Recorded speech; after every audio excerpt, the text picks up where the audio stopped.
1969, a British psychologist named John Bowlby watched something that disturbed him deeply. He watched children, very young children, separated from their mothers. And what he saw wasn't just sadness, it was panic, a kind of desperate, primal terror that looked nothing like a tantrum and everything like grief. He called what he discovered attachment theory, and 50 years later, it explains almost every painful relationship you've ever had. Here's what it says.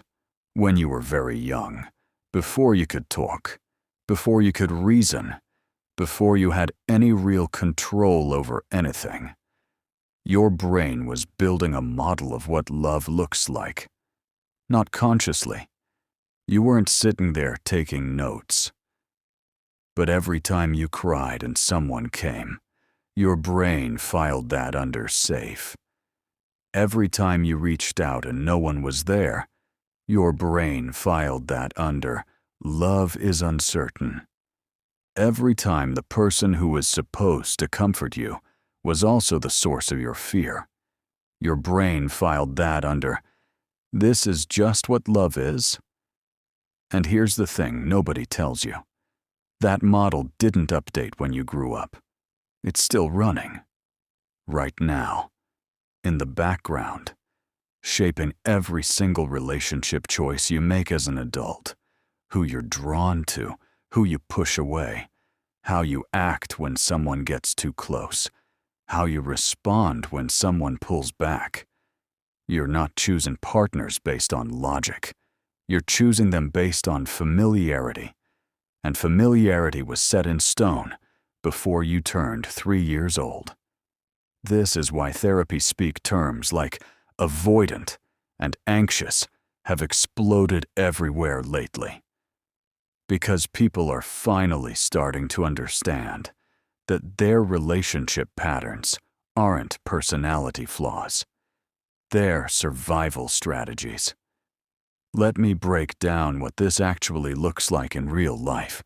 If you grew up with caregivers who were consistently present, who showed up when you needed them, who made you feel like the world was a safe place, you likely developed what researchers call a secure attachment. You can get close to people without losing yourself. You can handle conflict without assuming it means abandonment. Relationships feel stable because stability is what love felt like to you growing up. Lucky you. Genuinely.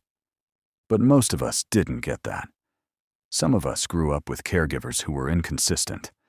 Sometimes warm, sometimes cold. Sometimes present, sometimes checked out. And our brains learned love is unpredictable. So we became hypervigilant. We watch for every micro-expression, every shift in tone, every unanswered text.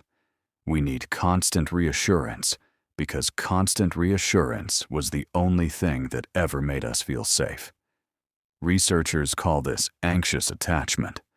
Others grew up learning that needing people was dangerous, that showing emotion led to rejection or ridicule, that the safest strategy was to handle everything yourself, to not need anything from anyone, to keep people at arm's length before they could leave first. That's avoidant attachment. And then there's the one nobody talks about, the one that hurts most to recognize. Disorganized attachment. It happens when the person who was supposed to protect you was also the person you were afraid of. When home was both safe harbor and source of danger simultaneously. And it creates adults who desperately want closeness but are terrified of it, who push people away when they get too close, who self-sabotage right when things start going well, not because they want to, but because closeness feels like the moment before something goes wrong.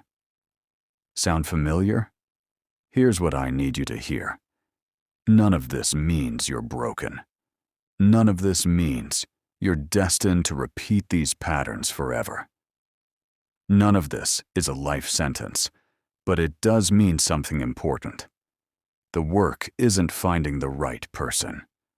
The work is becoming someone whose nervous system knows what safety feels like. Because you can meet the most emotionally healthy, loving, available person in the world. And if your attachment system is wired for chaos, you will find a way to turn it into chaos. Or worse, you won't even find them attractive because calm doesn't feel like love to you. It just feels boring. Real healing is boring at first. That's how you know it's working.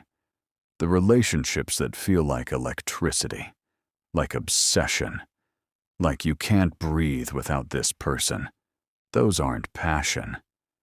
That's your nervous system recognizing a pattern it already knows. The relationship that feels a little too stable, a little too consistent, a little too easy.